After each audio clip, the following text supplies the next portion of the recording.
Good day, Viviana. I hope you're doing good. I'm standing by you today to discuss the vital component of the people strategy and HR foundation that underpin the employee's life cycle through Joe and Nas company. And knowing that people in our organization are behind our achievements, so we must always consider them and take good care of them. In the light of our inorganic growth, I'm gonna share with you together, you and I, let us forge a path toward an even brighter future for our company, where our organization success is linked to the fulfillment, well-being of our talented employees. First of all, let's understand that I'm gonna share with you a framework about people strategy. As you are aware, we obviously lack of people strategy for the organization, as well as lack of standardization and homogenization between countries, processes, and organizational models due to the increasement of the number of employees, number of branches through the past period of time. While considering Joe and Nas, vision, mission, and values, allow me to outline these goals and shed light on the path we must undertake throughout the 3 coming years, starting the 1st of June, to achieve a healthy and consistent evolution of the company through a clear framework focusing on our employees, their life cycle, and also their talent. Firstly, my main goal for the presentation is to establish an understanding people strategy. My greatest belief is that a cultural common ground is very important to promote between employees, a open communication, transparency, collaboration, and teamwork throughout the organization. This can be achieved through various employees engagement initiatives, such as recognition programs, especially for the new entry employees in our company, employee feedback mechanism, which is so important, and policies that support the combination between work and life for the employees. Let's start by the year 2023. In June and in July, we're gonna assess, before starting to talk about our strategy, we must be assessing the current situation of our people and our HR process. We should consider everything, not only what the company is need in order to grow, but also the employee well-being. We should see their demands, their lack, their gaps to work on. Knowing that nowadays the healthcare market is very competitive and very demanding worldwide. That's why we need good people to make us innovate, and we need good people ready to work on themselves to make sure the company is growing healthy. So in August, after assessing the current HR process, we have to identify the gaps and see how we can improve and raise awareness about our lacks and our gaps in the organization. In September, we have to start planning, putting standards for the HR policies, putting everything in a handbook maybe, and sharing this handbook with the employees, not only the new ones, but only the current ones. In October, after proceeding with this handbook, we should maybe do a meeting in order to communicate these changes with the employees. In November, we have to start a training. I believe that we have to start a training internally, not externally. Maybe on the third year, I will be sharing with you later how on the third year we can start to outsource our talents, outsource talents and the trainings.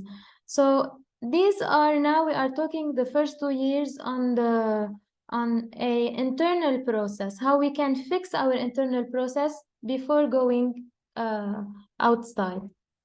Okay, in December, we have to evaluate all the processes. We have to evaluate the assessment of the current HR situation, and if we met our gaps that we talked about in our new HR policy, and then we move on.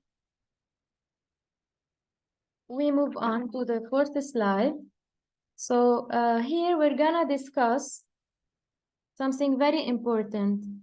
In the realm of talent management and development, we must design a model that identifies employees with high potential, because we know that in our company we have high potential employees that need more encouragement and more training to be efficient in the job they are doing.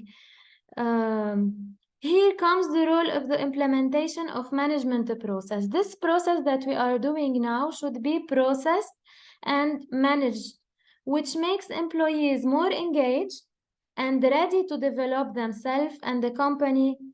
Elements to consider while creating the managerial process are the goal setting. It depends on the goal we are putting for the 3 coming years, and the feedbacks we are taking from our employees, the reviews we are getting from stakeholders, from employees, from the market, and recognition of everything, of the goal, role, and value of the company. Let's start by the year 2024. In January, as we said in the previous goal, we're gonna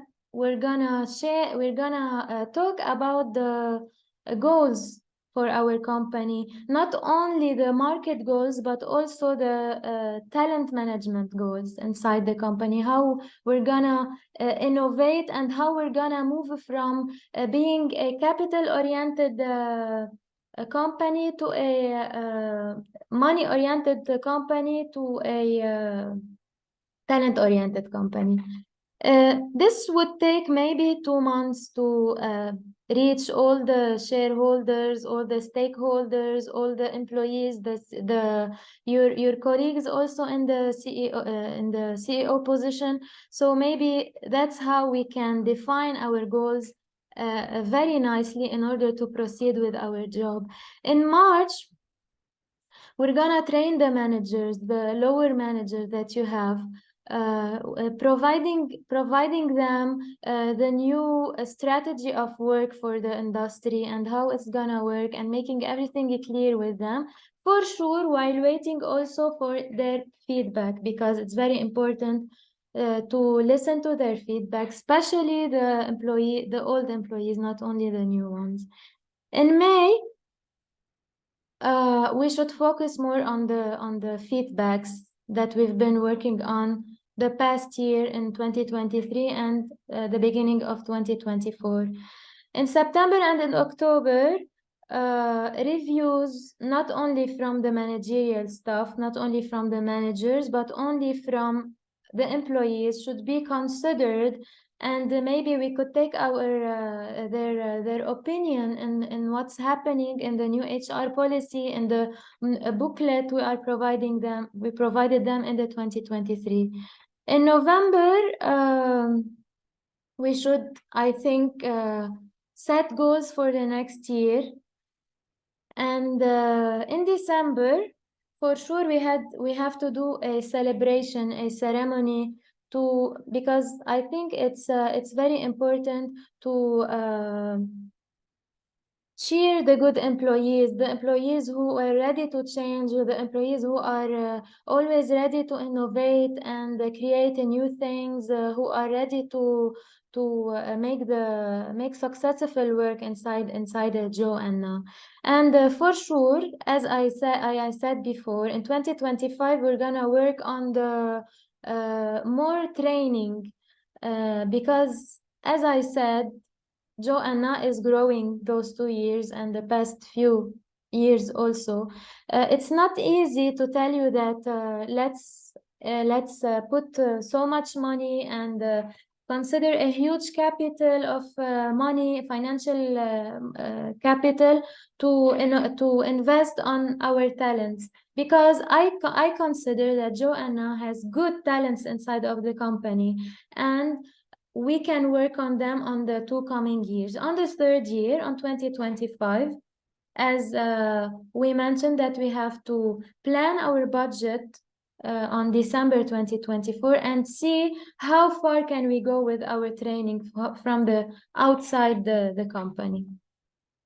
So after identifying skill gaps and designing training program for the continuous improvement of Joanna, I would like to tell you that I made my research, and many considerate trainings could be given from outside the company depending on the gaps.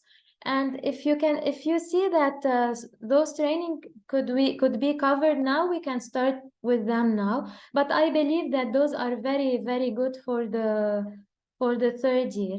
These are not really urgent, but we can work on them on the 2025 as per availability of the programs. Okay, so let's start by Lean Six Sigma. We can provide this training for the operations managers and the pharmaceutical or healthcare expert. This workshop is to enhance operational efficiency and process improvement.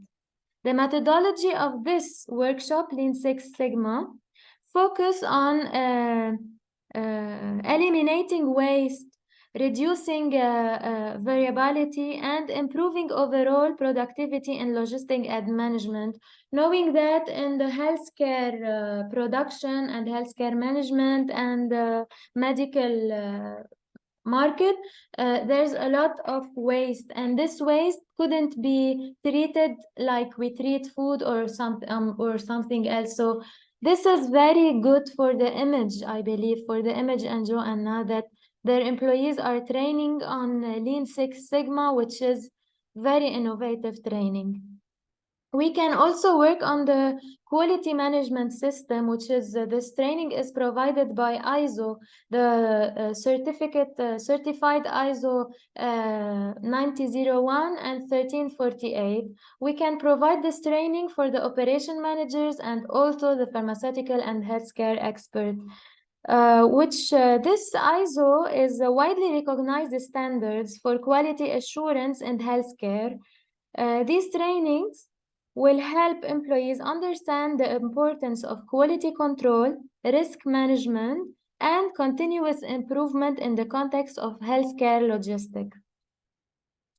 The cold chain management, which I know that is very important for the healthcare market. Healthcare products often require temperature control, storage, and transportation to maintain their integrity and their well-being. Train employees on the principle of cold chain management, including temperature monitoring, packaging, transportation, and handling of temperature sensitive products is very important. And knowing that the company now is growing and we have new employees, I believe that this training should be given to the newly entering employees, and also for the old one, because now as Joanna is growing, I believe that we are dealing with bigger number of production and bigger shippings, and that's why this training, I believe, is very important. The fourth training I could suggest is the regulatory compliance. The regulatory compliance is to train employees on the regulatory requirements specific to healthcare products. There are two kinds of two kinds of trainings, two kinds of certificate that could be given in the regulatory compliance. The first one is the GMP, which is Good Manufacture Practices, and Good Distribution Practice, JDP, and other relevant regulations. This will ensure our employees are understanding the compliance standards and can effectively manage regulatory aspect in logistic and management. To end with the trainings, for sure there are a lot of training, but these ones are well chosen for the healthcare management market. To be continuing, we're gonna discuss on the continuous improvement and problem solving. Solving problems in the healthcare industry is very important, and especially for the big industries like Joanna, because I believe that it's a waste if we don't know how to solve our problems, and it's a waste of success also, not only of money, and maybe it's a waste of good reputation for Joanna in the market. So the continuous improvement and problem solving program could be given by Kaizen. I think Kaizen, they have this training. They train the employees how to make the root cause analysis, problem solving techniques, to empower employees and to identify and resolve logistic related challenges, mostly with Kaizen. Briefly, we should foster a learning culture that encourages continuous development and knowledge sharing among our employees. We should always be aware of how we are introducing new trainings to be aligned also with our goals and values and culture inside Joanna's. Okay, those trainings could be also assessed by the employee. If the employee think that this training is not important for him, or after taking the training also he can give his feedback, maybe he can he can share it with another employee. He can also make the training for other employee inside the company, which is very efficient. After sharing the program, after sharing the framework for the three coming years, I would like to share with you also key challenges that could conflict us through those 3 years. The change of management. The change of management is not easy for Joanna's old employees. Communicating with them, involving the stakeholders, and providing training and support in a very decent way is the solution. Cultural difference. We know that Joanna is growing internationally and branches are opening all around the world. So it's very important to make some kind of compromises between the cultures and be flexible with what's happening in each branch inside the company, not the final manufacturer, I mean, but inside the management, because of cultural change that could cause a big managerial problem. Technology implementation. As we are aware that we have to find good talents, and after knowing our HR strategy, policy, and the talent we need in our company, it's very important to know where to share our jobs or our recruitment system on good HR software and provide training for seamless integration, for good integration of new employees. And finally, for the conclusion and next step, because there's never an end for the talent management inside our company, we have to encourage the participation of stakeholders, of shareholders, and of employees, always to give us feedbacks, to give us new ideas, to give us, to integrate new systems maybe in the company as the company is growing. Recognizing and rewarding employees is very important, who demonstrate excellence and innovation. I believe those employees should be maybe given a salary raise, or should be given off days, or yes, that's it.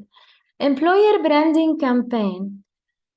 Actually, promoting Joanna as employer of choice in the logistics and healthcare management industry is very important, because of showing how the image of Joanna is very good, not only through the production, through the logistic and management, through growing, through opening new branches, but also let the healthcare people and specialists, logistic and healthcare specialists, be so motivated, and for them to put it as a goal that I want to work with Joanna because it's so talented and people-oriented company.